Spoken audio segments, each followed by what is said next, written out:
What's up, everybody? This is Team B with your host Brandon, along with me, Bill Mack here, and this is Team B Presents, and we hope you enjoy the show. Welcome, ladies and gentlemen, to another Team B Wrestling WWE Weekly review. I am Bullet B, joined by my co-host Bill Mack, bringing you all the latest news, results, dirt sheets, etc., from the world of WWE, and a little bit of TNA talk and Lucha Underground, if relevant, things like that. So, how's your night going, Mr. Bill? Well, good afternoon, Sir Brandon. It is doing just great. So far so good. Been enjoying a nice day. Been out and about a little bit. Tying up a few ends and just trying to enjoy the evening and whatnot. Kick back here. Figured out. I'm glad we finally get to do one together. Been a while. I've kind of been between being sick and with little other obligations I've had to done. I appreciate you keeping everything going and whatnot, but. Going on pretty good, Dave. I'm just glad to be back. Glad to be able to be back in the co-host seat here and talk a little WWE action and a side of maybe some other wrestling that comes out there. So doing good, Dave, man. Glad to be back. Ladies and gentlemen, I would like to apologize for not having a show last week. I was kind of under the weather last week. But, we didn't get to capitalize on Shane McMahon's return and all that. But it's okay. We're going to catch up with you guys right here and now. And we appreciate you guys checking us out. We put a lot of thought into it. We really enjoy this show. And, hey, we're just like you. You one of us. All the same. All fairness. Everything. Yeah, so in other words, that's a cheap plug for you to hit the like and subscribe button, please. Because we be getting the views, just not the subs. So, yeah, come on, subs. Subway sandwich. Check us out. Come on. We got a good time. I'll put Bill Mack's channel in the description. He is a marvelous, entertaining channel. He just uploaded a video called Khan's Outro or something, but it's very entertaining, so go check it out. Anyway, I've been trying to catch up on some Lucha. I'm very new to Lucha Underground, but I've heard so much about it. And I wanted to catch up on it, see what it was about. And I'm sitting here watching season 1, pieces of it on YouTube, and man, I'm blown away by it. I don't know too much about it, obviously. I know Johnny Mundo, and I know some of them Hispanic ladies in there. Woo! And really enjoy the dark undertone and somebody getting murdered in storyline. That's cool, man. And Alberto needs to go back to Lucha. Please go back to Lucha, Alberto. And the Temple, man, and fighting in the Temple. I love all that stuff. And the backstage promos looking like a little movie style scenarios. That's awesome, Mm-hmm. I don't have no problem with that. So I don't know what Jim Cornette was talking about there, but I don't have a problem with it. Because it's like a movie. I mean, it's like a good TV show to me. I know what he's saying though. Yeah, that's ridiculous to me, man. If that aspect is a lot different than what you see in TNA. Jim was always saying, why are these wrestling companies copying WWE? Well, if you got one that the people like and something such as them, and they're not your typical wrestling company, they're not even a company. It's they're are classified as what TV shows, and so yeah, I think that's a cool, different approach. It's an alternative. It's just an alternative. I'm like, man, this would be a good TV show. It's like watching a movie about wrestling or something. I like that. It's got that dark tone to it. It's like wrestling for grown-ups to me. Kind of reminds me of some of them, what's them underground fighting movies? I'll think of one in a minute. Like Fight Club and stuff like that? Yeah, that's what I love those movies. They're good, man, because they give you that dark edge and stuff like just like the old UFC, if people remember the old UFC, like the first one or second one. Yeah, it reminds me of that too, yeah. It does remind me of that. And what that movie Undisputed, is that what it's called? Yeah, that was cool too. It reminds me of that a lot, where they're fighting in the prisons and shit. It was good though, man. I enjoyed those movies. But yeah, it's that's what he gets mad about, because he's like, well, it's not real. It's not, but wrestling really isn't real its own self, and really it's scripted the same way. It's just that these people are, some of them are actors. But you have real athletes that are still doing real moves and things, even though it's come short. It's the same as WWE. They're just like WWE quit calling it wrestling and called it sports entertainment. Well, Lucha Underground is doing the same thing. They're just calling it something different. That's why it's in seasons rather than just like WWE and TNA. I mean, Jim's just got to find something he's got to be mad at all the time, man. That's just how that is. Oh yeah, he's got to get his podcast, keep his podcast going there. I can respect what he's saying though, but I just don't have no problem with the alternative like that. I just wish it was easier to see, because Lucha Underground, they got a YouTube channel, the El Rey Network channel, and they'll post full matches, and that's great. I was checking out some of the full matches, Johnny Mundo versus Cage and a fucking ladder match. That match was awesome because it was believable. Because Johnny Mundo was getting his ass beat most of the match. He couldn't get the upper hand on Cage. That's just believable because Cage is twice his size. Right. It was good, very good storytelling. And, Cage talking about I'm gonna kill your kids and shit. It was just awesome, man. I'll take a quick break, but I'll be right back. Okay. Just pick up a little bit of Lucha, and I'll pick back up with you. Yeah, ladies and gentlemen. Hopefully Lucha Underground will come to Hulu app. I would love for it to come to Hulu, or maybe the seasons can drop on Netflix. I even went to Amazon Prime Video on demand where you can rent, recent TV shows. And unfortunately, it's not on there. I wish it was, though, because I would definitely rent it, especially if it was like 99 cents an episode. I think season 1's probably 11, 12 episodes or something, but I'd be more than happy to pay a few dollars to get the season. But I'm trying to get my man Bill to download the torrent of season 1 and burn it to a DVD for me. That would be great. That's a great idea, actually, because I was sitting there and watch all that. Because, man, that's some good wrestling and the movie scenario and promos backstage. I'm like, man, this is such bullshit. But it is fake, that's why I like it. Them very scripted movie-style promos backstage. I'm like, man, this is so awesome. It makes you – then you see the wrestling, you're like, okay. It's like the wrestling's it's got some very good camera cuts in it, and where they're trying to match the promos, and they're not quite there, but they're on the right track with it. I mean, there's only so much you could do. It's like when you're watching the actual matches, you're like, okay, you can tell this is filmed in an arena, more sporty thing. But when you're watching the promos, you're like, oh, it's just like a movie. It's like going from a movie to live action. But the live action is very close to the movie style, if that makes any sense. The movie pace of it and things like that. It's like watching Undisputed, and then you see the fights on on ESPN or something. The way they got it mixed in there, but the camera cuts are very good. They even add like punching and kick sound effects, But some people will love that or hate it, but I like it because you kick somebody's got a pow, sound like Rocky IV shit. I like that because, like I said, it's all fake anyway. So why not? It makes it look better, a lot better actually. And they got fucking women fighting men, but.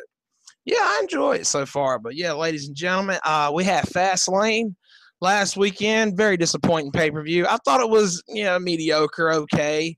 And then as we were going into the second hour, we got a couple of promos, very boring promos with the New Day and Edge and Christian hype up the new Edge and Christian show on the WWE Network, which isn't all that. And but I get that. But it just felt like another Monday Night Raw to me. And the main event of Fastlane was so predictable. We all knew Roman Reigns was going to win. It was so predictable that I was just shocked. I was like, what? That predictable? That fucking predictable? I was like, no swerve, nothing like that. Yeah, just like you guys predicted. And that's old Vince McMahon for you. And however, we got Shane McMahon coming back to Raw as a big surprise and a big swerve. And I was getting down with that. That's going to be a good gimmick match. And oh yeah. So I can buy. That's got people talking. At least I can buy into that. But my opinion on that very quickly is that there's no way Shane McMahon's winning that match. He's not coming back full time. This was just something to hype up WrestleMania. It's kind of like The Rock. After WrestleMania, Shane's going to leave again. So I don't think Shane's going to win this match. But that's just my opinion. That's just going to be the low point of WrestleMania, and then they're going to go into the main event, have Roman Reigns win as the high point, quote. Yeah. That's just how I feel about that. So what you think? What you think, Bill? Well, it's like, okay, like you were talking about with some of what part I call.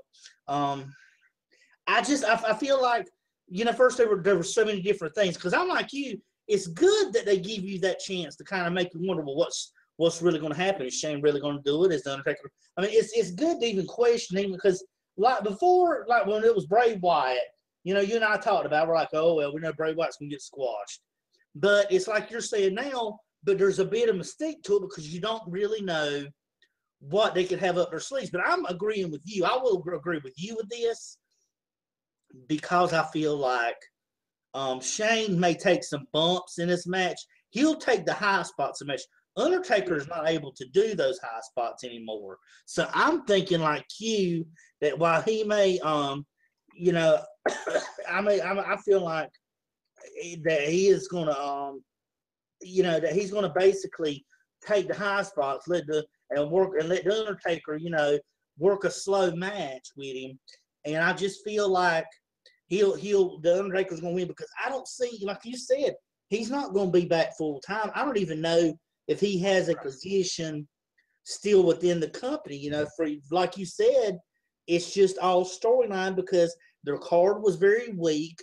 They're trying to bring some kind of magic and mystique back into the WrestleMania. I mean, this is their Super Bowl. That's like saying, okay, we're going to play the Super Bowl, and right before the Super Bowl, half the team is going to be in a car and be in an airplane accident, and we're going to lose half the players on each side. Well, what do you do? I mean, you've got to continue on with it. You've got to somehow, to go into the game. You've got to do whatever you can to bring some for people, and especially the sponsors that are paying money for their ads. They're going to want to be people to be interested in watching so they can get their products. So I'm agreeing with you, bud. I feel like that it will be something that Shane's not going to win unless by some miracle they change, like maybe Undertaker turning to the dark side, something like that and going on. But I don't see Shane being there that long. Maybe a month or two. Yeah, I just don't see him being there that long. But I feel like they just needed something for Mania. He's not sticking around. Just like The Rock. Reigns, Lesnar's not happy at the way the plans changed. He's not happy at all. I'm not surprised. Because they spent all that time building up Bray Wyatt, attacking him.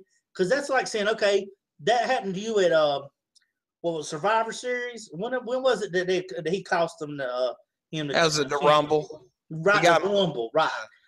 They attacked him in the Rumble. Now, where's that all going now?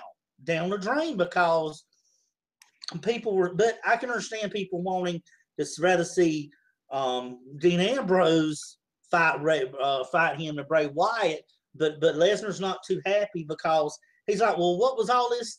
Me losing and me ended up losing my chance at the title, and then if I don't get my payback, it's all for nothing. And I agree with him though, but Bullet, you and I've talked about it. It seems like there's a lot of WWE does a lot of that lately, where they start storylines, but then they stop. Yeah. So yeah. But Dean and Ambrose and Brock, I think that's going to be I'd rather see that anyway. Exactly. But yeah. I can understand Brock being upset. Like maybe he wants to be in the main event or something. But I didn't know he was mad about the storylines changing. But him and Dean Ambrose is probably the best way to go, considering the card and who's on the roster and whatnot, because that'd be an interesting match, at least for the minority that are behind Dean Ambrose. But it's not like a big main event match, but I think that's a good fan favorite match. That might be a show stealer, The CM Punk Brock Lesnar at SummerSlam a couple of years ago was pretty damn good, Mm-hmm. But it's hard to buy it though. A small man against Brock, but Dean, I mean, yeah. I'm sorry, dude. Just that, but WWE's made it that way where he seems unstoppable with whoever. I mean, I don't get it because we've seen Raw, and we'll talk about a little bit about Raw, but we get into Raw. But just this tidbit from it, Triple H killed Dean Ambrose. Dude, he threw him around for $8. I'm like, well, you got Triple H throwing Ambrose around. Here you go, you got every week now. Brock Lesnar's been F5ing him and throwing him around. What kind of credible face are you making him if all he's doing is get thrown around? Yeah, it's kind of like I don't know. They're trying to give him. They're trying to give him the underdog Rocky push. I get that, but I don't think he's not going over on Brock, But he'll come close and gain respect that way. But the best parts of Raw the past couple of weeks, in my opinion, was Triple H coming out there at the end of Raw and beating the shit out of Roman Reigns and beating up Dean Ambrose. I love that, man, because like Wrestling Soup and others have said, Triple H has got the cool factor. I like seeing him go out there and beating somebody's ass. I'd rather see that in some mixed tag match as the main event, or Reigns, Sheamus as the main event. I'd rather just see Triple H go out there and whip somebody's ass. I'd rather just see that. Oh, yeah. We'll say it's the same way, but I feel the same way because Triple H will be money when you need him, and that's the thing with him. Yeah. You need somebody that can be money. And like I said, I heard him talk too about that the other night of how you need to make Ambrose, the people get behind him, because you figure you go ahead and beat Ambrose up, and after he beat up Reigns, instead of people cheering, because they were cheering. I mean, if he'd had the ability to kill him, they were wanting basically, just I don't know. They just basically, right, want to come over and I don't know. Just they want Reigns to be cheered, and that's the thing. I just don't know if that's going to be enough. They wrote Ambrose. That's like saying, hey, I want Bill Mack to be cheered, so we're gonna have his best friend Brandon get beat up, so we'll feel bad for Bill Mack, for Brandon when Bill Mack gets beat up, or vice versa, and the other person. I mean, that to me, it doesn't make sense in wrestling. You know what I mean? It doesn't at all. People just don't like Roman Reigns, man. Just people just ain't buying into it. But they wrote Roman Reigns off TV for a couple of weeks because they're going into like Chicago areas on Raw, and they know he's going to get booed real bad, so they wrote him off TV for a couple of weeks there to protect him. Plus, what's that say, And plus, he had to get like nasal surgery or something, but anyway, he's not going to be on Raw for a couple of weeks just to avoid them big areas where he will get a lot of boos. They're protecting him that way. What's that say? And everybody's going to boo him at WrestleMania, and it's just amazing to me because it's just like 10 years ago. 10 years ago, WrestleMania 22 was the main event was John Cena versus Triple H. Everybody was booing John Cena. Everybody's behind Triple H. It's amazing. 10 years later, it's the same shit almost, But people actually cared about Cena a little bit back then. That's when he came to the ring. Well, no, that was the year after where he drove that Mustang to the arena. His big intro. I think he might have had the Eminem intro last time. But yeah. It's just wild. And did you see that? Did you see that Becky Lynch Sasha Banks match on Raw where it was the double pin? I don't see how she did the reverse and kind of like a power bombed her, and she gets knocked out because it didn't show her getting kicked or nothing when she flipped her over. I'm like, how did she get knocked out? Becky was punching Sasha in the head, but Sasha was able to flip her over, and then she just laid back. Then they showed the replay like five times where it made it look really obvious that she just laid back to get pinned. And now they're going to have a rematch on SmackDown, but I still think it's going to be a triple threat at WrestleMania. But yeah, that was just poor booking the way that happened. Sasha Banks just laid back the way she did. Then they're going to show the reverse camera angle where you can clearly see her just lay back, lay back perfectly with her arms back and everything to get pinned. Damn. That was horrible, man. It was. But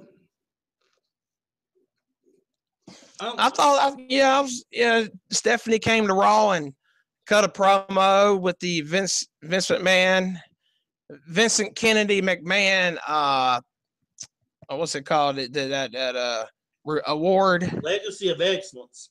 Legacy of Excellence Award. She finally cut her speech that she was supposed to cut last week about that. I thought that was a pretty damn good promo. It just didn't make too much sense to me. I thought Shane stopped her and said that he was the right person to have that reward, or she can't have it just yet or something. But anyway, she's got it. And later in the show, we came to The Undertaker. They pay so much money for Undertaker to appear on Raw. His entrance was longer than his promo. He was in there for 1 minute. He grabbed Vince and he said, "The blood is going to be on your hands," which means he's kind of like the middleman in this match with Shane. He's not with Shane. He's not against Shane. He's not with the Authority. So they're keeping him babyface for now. But yeah, he just said the blood's on your hands, and he left. I'm like, well, damn, he could have said that through Skype. He could have called in through Skype, man, said that. What a waste, man. I get it. It made sense. That was cool. It was just, I don't know. It's just too much money for such a short appearance. Maybe he done something after post show or something. No, man. That was sad. I watched it and it was like, I'm like, that's it? That's all? Yeah, then like 5 seconds later, Vince was selling that he got choked, his delayed choking selling. He's like, oh, yeah, that's right, I was choked. And he told Shane, he said, if you lose, I'll disown you. Oh, well, come on, Vince. If Shane loses, you win.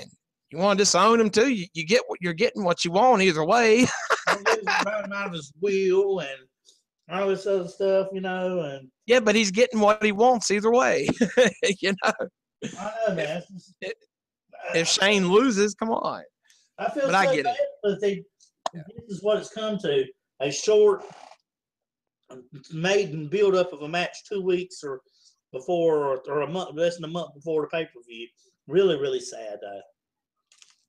Well, they got enough time. And I think next week it's going to be Shane and The Undertaker on Raw at the same time, or it might be the week after. So they're going to have a little back and forth there. So we pretty much know the three big matches for Mania: Brock, Ambrose, Undertaker, Shane, Hell in a Cell, and Triple H and Roman Reigns in the main event.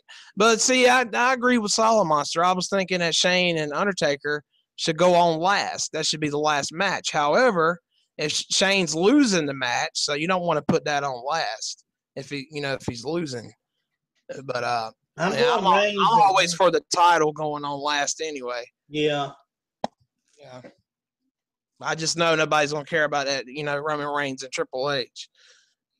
Unless they're gonna add somebody to it, like when they did with Daniel Bryan a couple of years back.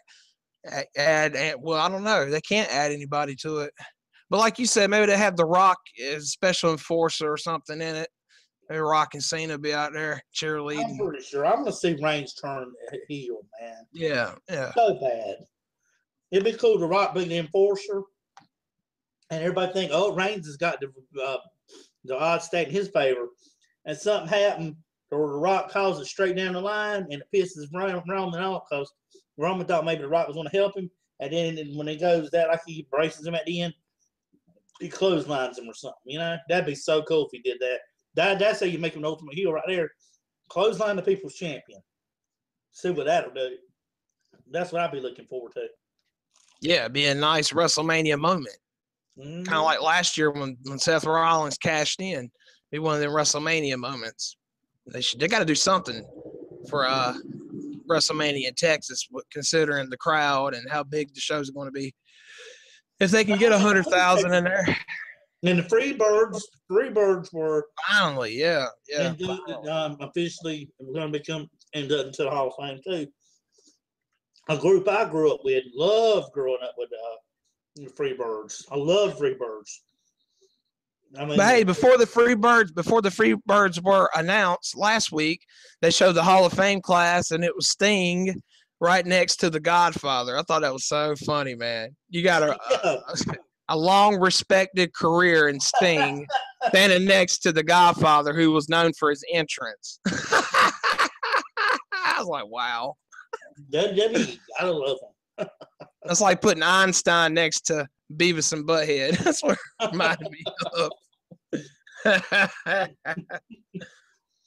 I forgot about Kama Mustafa. You know, when he was like Papa Shango. I remember Papa Shango, yeah. Mm. But yeah, man, the Godfather, man, best interest though, sure. So it gets in the Hall of Fame for that. Yeah, the Hall of Fame is pretty much a joke at this point. You know, they should just put in a couple of guys a year, and they're gonna put in next Todd Pettengill. Come on, yeah. Well, Sean Moody. Well, I could put Sean Moody would be okay, but Todd Pettengill weren't there, but a cup of coffee. You know, so they run out of people, man. It's gimmicky. You know, I'm surprised they put Mean Gene in, man. Mean Gene's he's in it. Oh, is he? Yeah, he went in class of the same class as Hulk Hogan. That had to be a 2006 or 2007. But yeah, Mean Gene Okerlund's in it. Oh. Yep. He came out there with Elvis music. Alrighty, woo doo, alrighty, doo doo. I remember because it was funny. That was one of my favorite Hall of Fames because you had him go in. I think you had Hogan go in, either Hogan or Austin. So it was like about 10 years ago. Oh, okay. I remember that. And Bobby the Brain Heenan went in around that time. Well, no, Bobby the Brain was 04. But that was a funny acceptance speech from Bobby the Brain. You know, that was hilarious. He talked about I used to work for the WWF. I used to work for the WWF. What'd I say? WWF? Man, you want to talk about wildlife? I used to work for a gorilla. We had a rooster in the ring. Talking about the world. That was so funny. Man, you want to talk about wildlife? Well, shoot, I used to sit with a gorilla, manage a rooster, and he said all kinds of gimmicks. Bobby was funny, man. I like Bobby. I hate he's in position to be a man, but Bobby was funny as piss. Yeah, at least he's still alive. Man, yeah. You know? People begging, petitioning not to put the Intercontinental Championship in a ladder match, man. Did you see that? No, I didn't see that. Yeah, they're sick of seeing the Intercontinental title match on the ladder match like they have the last 2 to 3 years, which is very sad to say that's the case. It's come down to that. Well, they had a ladder match at Mania last year, 6-way ladder match. Yeah, well, that's to cover Money in the Bank because they don't have Money in the Bank no more. You know, it'd be a good match. I was thinking it's going to be Kevin Owens and the Big Show there for a minute at WrestleMania. I want to see. I know, man. I want to see Kevin Owens. Make a big deal out here at WrestleMania because they're trying to do so much in the show because Mark Henry is probably his last one. And here's what's kind of confused me: how come the Undertaker hasn't been inducted if it's going to be his last one in Texas? What sense does it make for him not to go in at this moment? You know what I mean? I mean, this is the biggest one, size-wise and attendance-wise, supposedly that they're going to ever have. And why not go ahead and let him introduce unless he's going to pull another one of those, I'll take another year and wrestle one more match another year. I mean, yeah, he's going to wrestle a couple more years. Yeah, but because when it comes down to it, the Hall of Fame's just a website. That's probably what Taker said. Yeah. That's what Mark said. He's like, well, when it comes down to it, it's just a website. So I'll wrestle a couple more years because this would have been absolutely the best year to put him in there. But I guess he's going to wrestle a couple more years and then he's going to put it off. Exactly. Well, just a tidbit here for WWE news. Dolph Ziggler was on ESPN Tuesday night talking about the WWE, and they talked about the top 5 moments of Raw. If you could find them there. They said that he talked to him about basically that they're close to WrestleMania 32 and how he can't wait, and asked him about his moment. He was talking about how remember the Shawn Michaels and Undertaker match happened.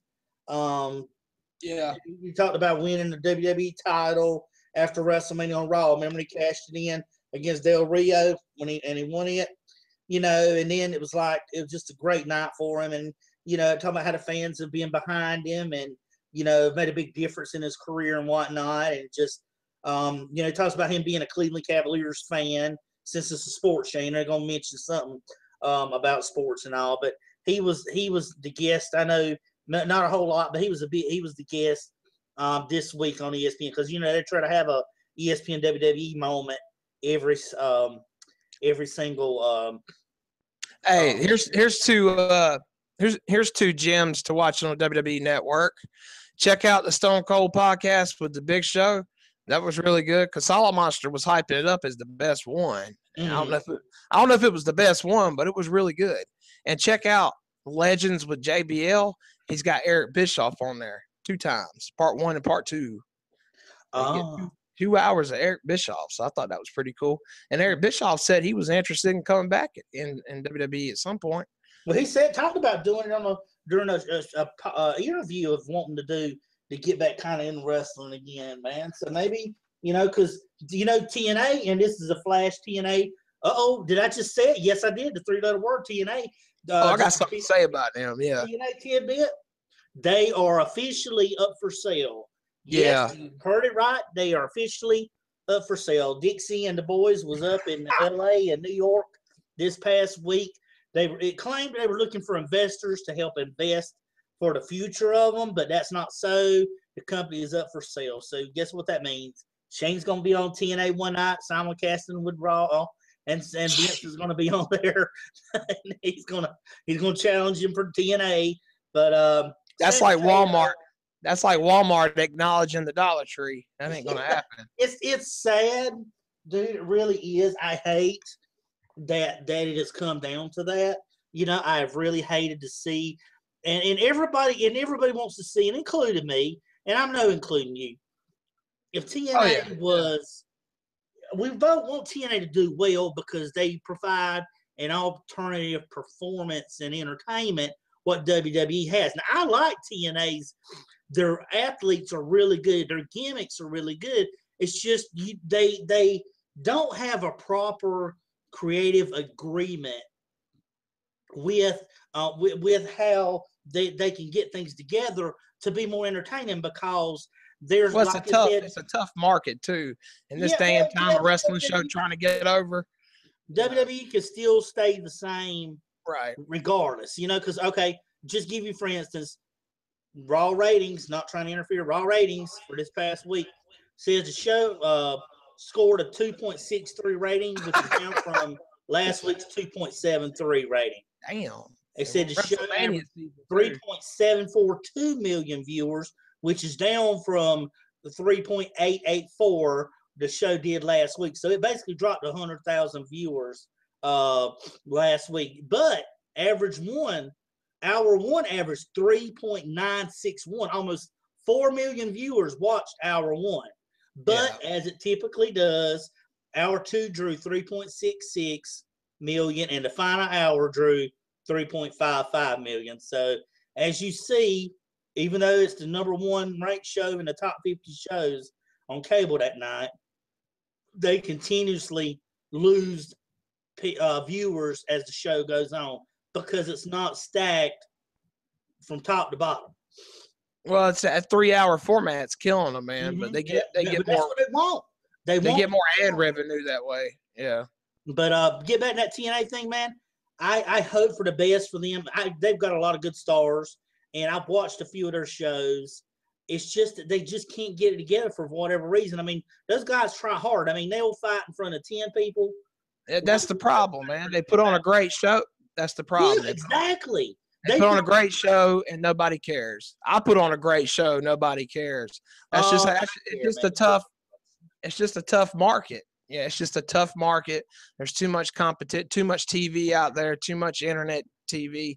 There's just too much out there. It's a tough market to get noticed. The only reason WWE's still around is because they were the king of the jungle for so long, and just that history. People are familiar with anything like that. If they make a product decent enough to watch, they'll watch, no matter what strings they pull to get it done. Like bringing The Rock out there at times, bringing The Undertaker out there at times.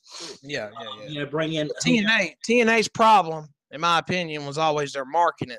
Like when they asked RVD, like, where you been? You retired? Like, no, man, I've been on TNA, Spike TV every week. Where the fuck you been at? You know, it's the marketing. It's the marketing too, and that's important in this tough TV market. But I'm hoping Lucha Underground will succeed and have a third season after this one. But TNA uploaded a video on their YouTube channel yesterday talking about they're releasing the Best of AJ Styles DVD. I'm like, man, what a way to cash in on AJ Styles' current relevance. That's so sad. They did the same thing with Sting. That is so sad. That'd be like your ex-girlfriend. If she suddenly became famous, then you start posting pictures all over your Facebook talking about the best of Kim, pandering to her. You're not even associated with her anymore. That's what I went to TNA's YouTube. Well, they're in my subscriptions. I saw that Best of AJ. I started laughing. I was reading the comments. Everybody says that. They're like, man, it's so sad riding AJ's current success or relevance in WWE. Yeah. Now this it's true. It's true, dude, because it's smart but sad. it is. I mean, because you think about it, they can't pull in anything else. And because when Sting signed with WWE, they did a Best of Sting series too, with Sting on there just well. I mean, anybody that wants to jump, they're going to jump, you know.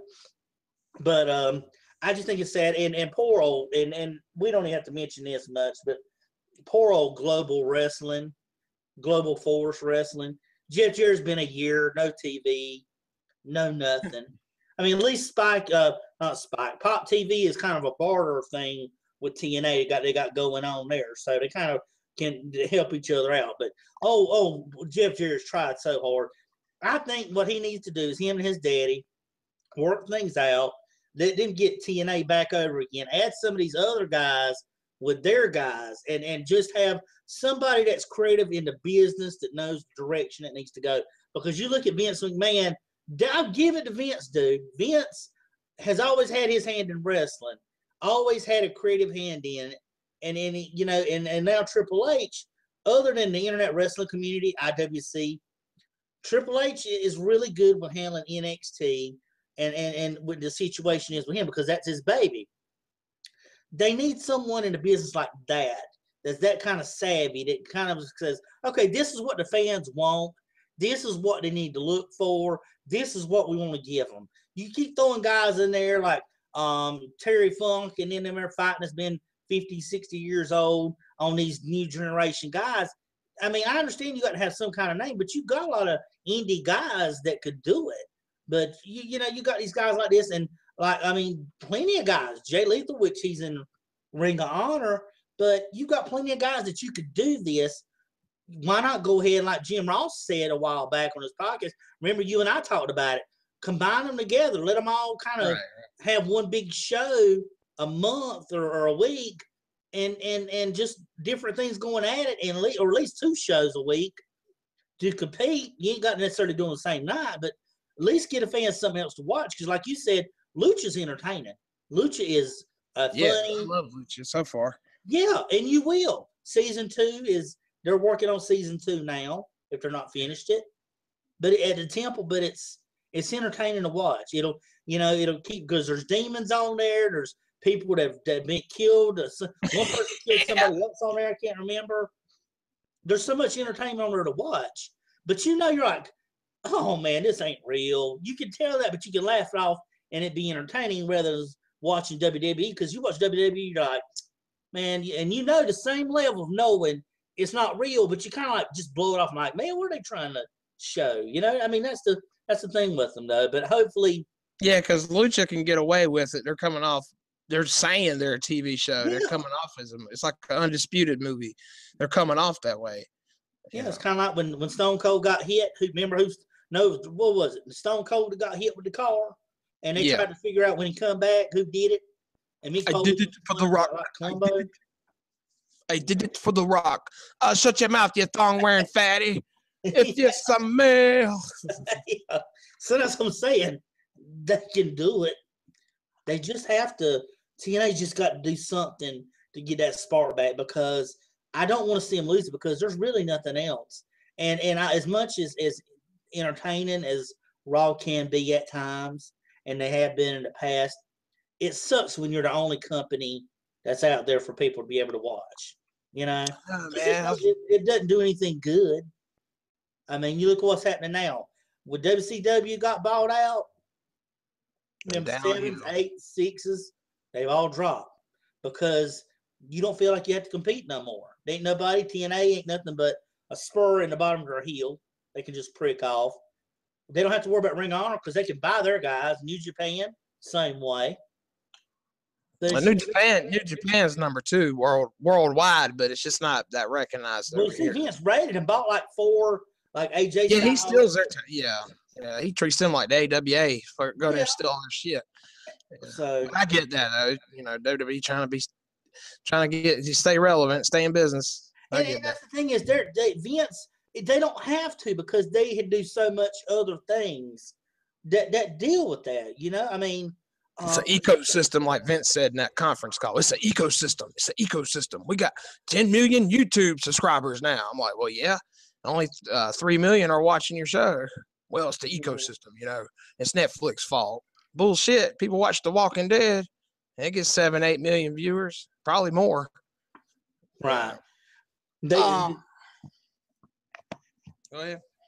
Oh no, I was just agreeing with you, man. It's just it's a sad situation. I mean, like I said, you know, with TNA, going back to them, like EC3, good guy. He's a company guy. He, WWE didn't. They messed up with him. Yeah, they shouldn't have let him go. But he blossomed in TNA, which is something rarely you can really say. But with just so many changes, he's a good guy you can have as a good champion. That's why like Matt Hardy is their champion now, TNA champion. It's good to see EC3 be a good guy, turn the face, and Matt Hardy for a change be a heel.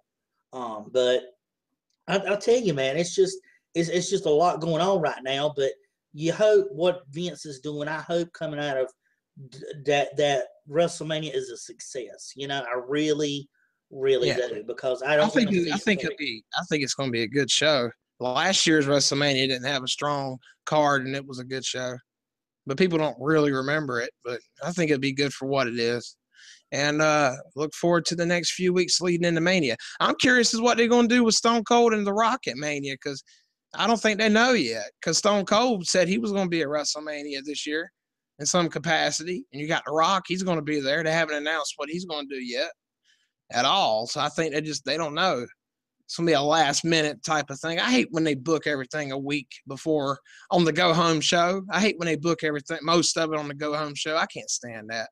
You know, I want it set like 2 or 3 weeks beforehand at least. Right. You got the Shane McMahon and the title match, Dean and Brock.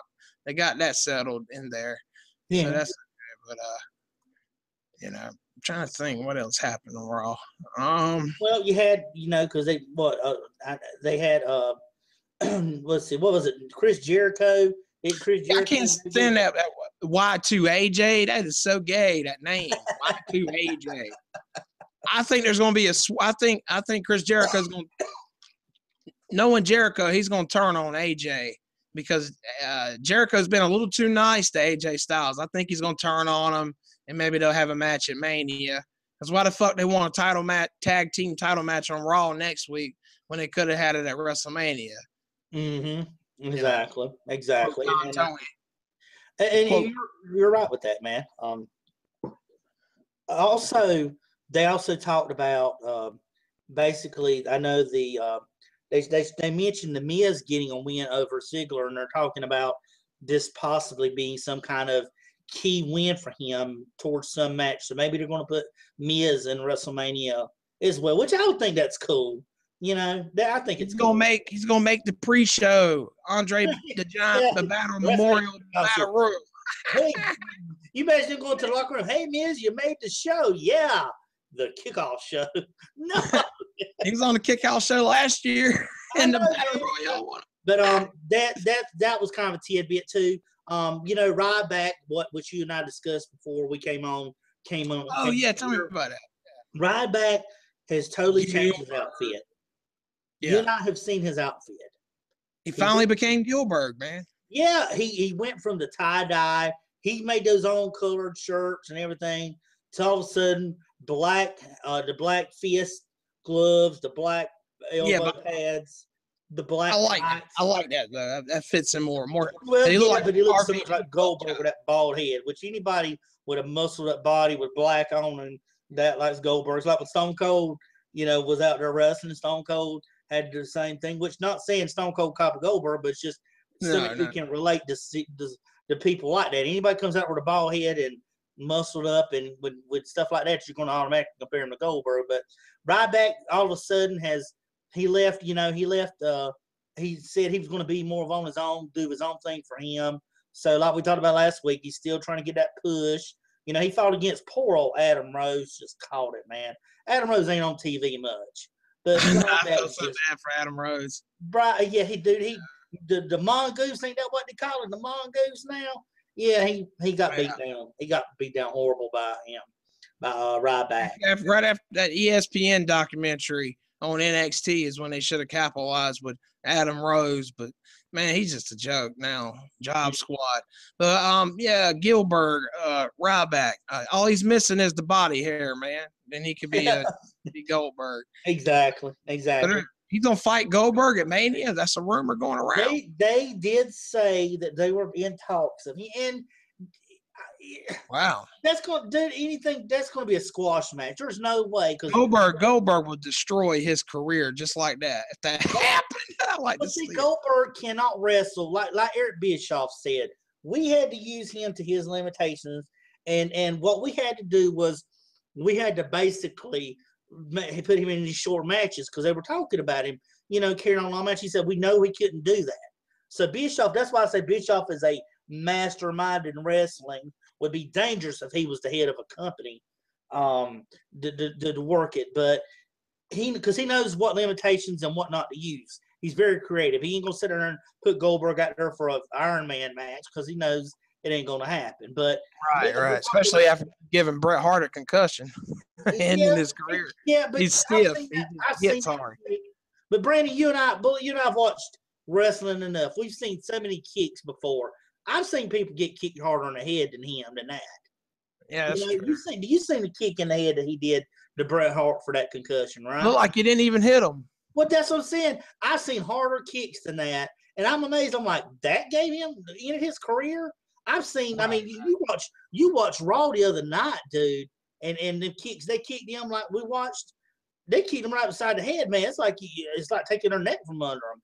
Well, it's a roll of the dice, Bret could have just been the way he got kicked or the way he fell and hit his head. You never know. But yeah. Once he was getting older at that point. And Lana went out there and insulted Brie Bella. Lana, really? Yeah, that was cut out of Hulu. That wasn't on Hulu. Yeah, she went out there and talked smack. Went out there and talked smack to her. And it says right here. Lana told her she was out there talking. Renee, which my girl Renee was talking to Brie, and she was talking about her a loss against Naomi, and because they had fought I think earlier up in the daytime, or early in the match, and then she was talking about her. Then Lana comes in there, and Lana's like, that she's loved by so many people, and Brie always bites the big one, and how Americans don't understand what it's like to be a woman. And, Lana has a figure. While Brie is skin and bones, she's a brute. She has a brute as a partner, while Brie has a tiny little goat man. Yeah, she called Daniel Bryan a little goat man. I've had their goat babies. Yeah, her husband can't provide for her, while her man gets everything he wants. And then it says that when Lana steps back in the ring, they're going to talk. So apparently, they're gonna maybe have something between those two. Down the road, which Lord help us having a Brie Bella in a match, knowing how we feel about her wrestling against Lana, which we have no idea on what Lana's going to do. So, pillow fight. That's what I see Lana doing. Call it Stacy Keibler, Tori Wilson, pillow fight. She should be like that pillow fight person. Yeah. Then you had the Usos. You had what? Jimmy facing. Was it Jimmy facing? No, it was Jay facing. Bubba Ray Dudley possibly that was cut out of Hulu, but I'm curious what they're going to do with the Wyatt family because Bray Wyatt cut a promo Monday night saying, "Hey, I'm still here," and he's a man. What they're going to do with him? I'm thinking it's going to be. Well, I was picking up some inkling on that today. The whole factor bases around is WWE's creative approach to them. They typically have a tendency to allow the Wyatts to build up. It's kind of like an opponent versus John Cena. You know, whoever facing Cena is going to probably get the upper hand throughout the whole month, and then when it comes time for the pay-per-view, what's going to happen? Cena's going to win. Yeah. Same way with the Wyatt family. They build them up, and then only for them to lose every single time. It's the shark that don't bite. It's like Jaws. Bray is the shark that don't bite. Nobody's exactly. And they're like, what they're saying is that they're possibly what they're going to end up doing is trying to push them a little bit because they're going to want to have Bray make a face turn. That's about the only thing you can do with them is turn them babyface. I like the heel faction though, but they're not. They keep losing. Like he said, they just keep losing. It's great, man. And I'm sorry. Every week you and I talk, we always blame creative, and it is their fault. It ain't Bray. Yeah, it's that 50-50 booking with the Wyatt family because I believe they lost at Fastlane. Then they had the rematch on Raw the next night with the Big Show, Ryback, and Kane. And that's when Ryback walked out. So the Wyatts got their win back. 50-50 booking. Only if that's the only way they got it was because Ryback walked out. See, they're not putting it in the booking like they should. But, I mean, that's just the way it goes, man, when you have that. But I want Bray Wyatt to be that dark force. Yeah, they got a good star. They got a good star right there in Bray Wyatt. They got a good heel, babyface. I mean, I just can't really see Bray as a babyface, but that might be all that's left. But they got something there. They need to capitalize on it. Yeah. Yep, very true. And they need to be more protective over him because you remember a couple of years ago when the Shield was around, the Shield and the Wyatt family were the most protected factions in WWE. I mean, the most protective superstars individually. They were the most protected. You know, that's why the Shield did so well back then because they were very protected. They rarely lost a match. They closed out Raw every week. You know, and the Wyatt family was the same way at the time. You know, very true, very true. It's good to protect, but the feuds don't last for a long period of time. That's why you have these stars. Ever since Bray lost to Cena, man, that's been downhill ever since. Yeah, you remember they had that Hell in a Cell match where John Cena was going to win. The second match, it might have been the rubber match. Bray Wyatt won because John Cena was scared of a child because John Cena was going to exit the Hell in a Cell, but there was a child standing there. Yeah. He was scared of a child. Started singing about the whole world, and we're like, yeah, the child was singing, I got the whole world. Yeah. Cena's scared. I know, man. Cena's like, man, I've been reading too many Goosebumps books. I'm scared. It is so sad, man. But but that's basically what it's down to is poor writing and feuds not lasting as long. If they just simply allowed the feuds to go on for a while, take them slow. You don't have to rush. You got 3 hours of TV to do it. Go over time. That's why the old feuds back then used to work because you allowed them to have time.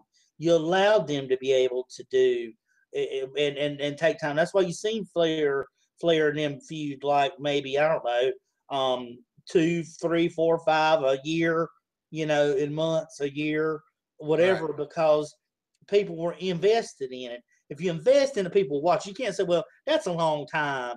It may be by today's standards. No, you're right about that. But if they just invested in it, it would work out well. But that's just my opinion. Well, the longest storyline we got now is Roman Reigns and Triple H and Authority, but just nobody really cares about that. And before that, it was Daniel Bryan versus the Authority. That was a long storyline that carried on into WrestleMania 30. But that's about it, really. Looking back on long-term feuds, Brock and Undertaker was a long-term feud, I guess. Mm-hmm. I don't know. It was kind of like stop and go because they had the match at 30. Then you didn't hear nothing from the Undertaker and Brock until SummerSlam of last year. Taker was like, "Oh yeah, I'm bitter about this." That's when he low blowed him, and they had a couple of matches. That was the end of it. Marty, yeah, Marty. It's on your hands, Vince. Yeah. Boom, and I'm out of here. And You should have called me on Skype for all this, man. What you think old Titus had to feel after seeing Undertaker choke him in the ring, and all he did was grab my arm? And Oh, that shit ain't right, brother. That shit ain't right. But too, did you see the ending to the Kevin Owens and Big Show match? Yeah, it was a count out, right? Dude, he fell off the ropes, first off the top rope, and he just lays there, and he gets counted out. When have you ever seen that? That's like saying, okay, Kevin, let's see which way you can lose this time. You've walked out enough. That's kind of getting old. Hey, why don't you get your crotch caught on the ropes and writhe in pain for the count of 10? I mean, come on, dude. That's just, well. I mean, whoever booked that ending was the same one that booked the Sasha Banks Becky Lynch ending. You know, hey, just roll over. It's terrible. WWE trying to show them replays. I'm like, it's like you said. The replays expose it. You know? Right. You're like, that makes it even worse. Why are you showing replays? Because it didn't show Becky kick her at all. Because Becky's legs were like this. And when she went back, she just went like this right here. You know, and I'm like, yeah. Why? Did she have a faint? Did she faint? It was so not organic. It wasn't organic at all. You want to make it look organic and realistic as possible. You don't want to push it. You know, it looks fake. I know, man. But the best parts of Raw, ladies and gentlemen, the best parts of Raw was Undertaker, Vince, Stephanie promo, and the ending with Triple H coming out there beating the shit out of Dean Ambrose to give him his answer. I think they're going, in my opinion, that was the high points of Raw. But for me, the high point of Raw, the low point of Raw was when it started. High points when it ended. Now, I believe Triple H and Dean Ambrose they're going to have a match at a WWE house show live on the WWE Network, which is kind of cool. It'd be in the perfect world. I have Dean Ambrose sneak away with the title, have him fight Roman Reigns at Mania. But then where's that leave Brock? You know, well, actually, Brock and Dean would be the title match then. But you know, that ain't going to happen. But you know. That's just wishful thinking. Yeah, if Dean won the title from Triple H at the house show, Dean and Brock match would then be a title match, and Roman Reigns Triple H match would just be a bad storyline ending. You know, feud. Don't look for that to happen, though. You know, that ain't gonna happen. Mm-hmm. You look how that's gonna go, but well, I wish they could. If they could sneak Dean Ambrose in the main event of WrestleMania, that would spice things up. Daniel Bryan had 2 matches in the same WrestleMania, but I just don't see that happening. I think it's just going to be a one-on-one. They're going to have some kind of swerve, though. Reigns heel turn, Rock out there. Something's got to happen. Because the crowd ain't going to give a shit about it, and WWE knows this. They have to know this by now. They're keeping Reigns off TV the next couple of weeks while they go to Chicago to protect him. What's that tell you? That's one of the worst cities he can go to. That's why. Yeah, but what's that tell you about your in Chicago? Vince be like, hey, we got to keep our top baby face off the show because people are going to boo the shit out of him. I mean, what's that say about him? Okay, Chicago, wait, they're going to start doing different chants.